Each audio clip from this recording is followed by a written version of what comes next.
Well, look at this, guys. Another beautiful day in northern Indiana. That is, if you like the cold and the rain. I don't really, but I got tired of sitting on my couch, so we're gonna go try and catch some bluegill and cook up some lunch. So we're gonna have to tough out the rain here. It's not too cold, 43 degrees, so we'll tough it out here for a little bit and hopefully catch some nice keeper bluegill. And show you guys how we catch them, how we clean them, and how we cook them. So thank you guys for tuning in today, and hopefully you enjoy. The train's gone by, so here we go. Wow, I wish words could express to you guys how unpleasant this is. We have a little bit of wind starting up here, so hopefully we can just catch like 5 or 6 keepers and get out of here. Guys, so our setup's pretty simple. Ultralight here. I believe it's a 5.6. And then we just got a little ice fly. Ice jigs will work as well. Spikes go up, and then we just got a foam float, little lead on the bottom there, helps our casting range. And then we got our can of spikes in our harvest bucket, and that's really all you need. As first cast, we got this little guy here. We're gonna unhook him and throw him back. We're looking for like 7 to 8 inchers. Guys, he's a little less than hand size, but he's probably a 7-incher or close. So for today's purposes, we're gonna go ahead and ice him, and this will be our first keeper. There's a more legit keeper, guys. Alrighty, now we're on a little bit of a roll here. Alright guys, another species that are pretty common down, across the Midwest and probably just across the country are these little pumpkin seed sunfish. They just school up with the bluegill. They eat the same stuff. They taste great too. I mean, this one's small, so we'll throw them back, but you can eat them. But yeah, I think we found the school of some better fish. I think we got 8 in there now. All pretty quality fish. So yeah, we're gonna keep at it. Probably keep 10 or a dozen. Alrighty, boys, there we go. This is gonna be the first one we're gonna clean. Almost an 8-incher, about 7 3/4. The rest of them are roughly that size as well. Might be one bigger, one smaller, who knows. But I think we got 9 or 10. So I'll show you guys how I like to clean these guys. No bones, no skin. So for a quick overview first, while I'm holding the camera, you're gonna take your knife, cut down around here, then you're gonna flip the fish, and you're gonna go in your insertion that you made there, come just right barely in there, and just go all the way down so it'll be about here. There's no ribs, and you're gonna go all the way through. Angle your knife down and then start cutting towards the tail there. If you do it really well, you might get a little piece of the tail on there. And then you're gonna come here, finish it off. Sometimes you can just grab it with your hand and pull it off. Then you have your fillet with the skin on it, then you're just gonna skin it. So I'm gonna show you guys what that looks like.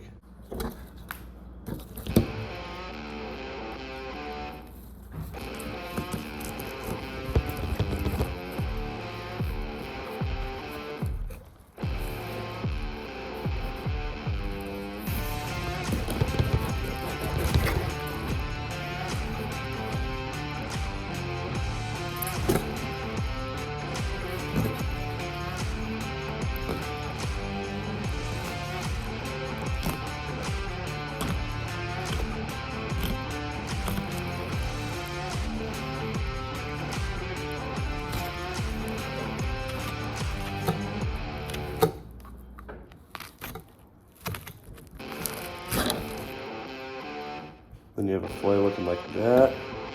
And then you just take your knife, press it down against the skin, and then you go on through it like that. And then you have a nice little skinless, boneless fillet like that. So, pretty simple. So, I have some shorts on it too if you guys look at better angles and I go slower. So if you guys want to go back and watch those are probably more helpful than this. You did a good job and didn't miss much meat too. If your bluegill is like almost see-through, if you can just see all the bones and like you can pretty much see my finger behind the spine there. So yep, just another thing you can pay attention for.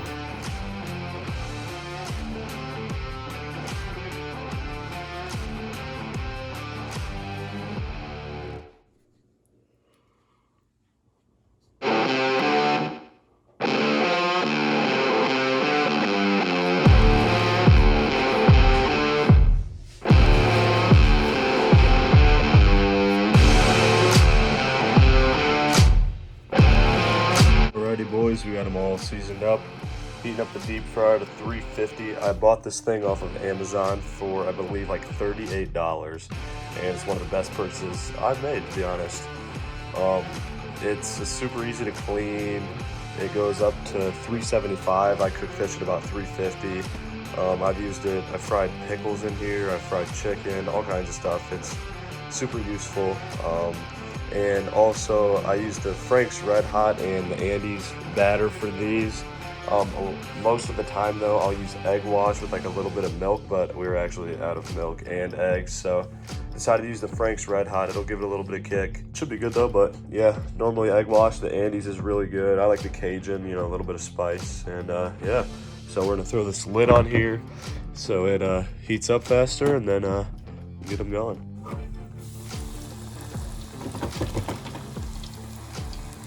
Alrighty boys, first batch is floating and done. Camera's steamed up, I'm sorry about that. So we're gonna take them over here, put them on our other plate, and then we're gonna load up 6 more. I think we got 18 fillets, so we'll do 3 rounds of 6. Alrighty boys, it's time to grub here. Got our little piece of bluegill, and they like smell spicy. I'm a little bit nervous, but it should be pretty good. Got a little bit of kick to it, guys, I'll be honest, but I actually like it quite a bit. Probably gonna do that a little bit more. I really like doing that, a little bit of extra spice with catfish like in the spring, because the meat itself doesn't taste quite as good as like a bluegill or a walleye or a perch, so it masks it a little bit. There's really no need to do that with bluegill. It tastes really, really good by itself. Like I said, hopefully this helped you guys out. If you need more help on the cleaning part, I have some shorts in the past about cleaning bluegill specifically. A little bit better angle, a little bit slower, a little bit more like instruction.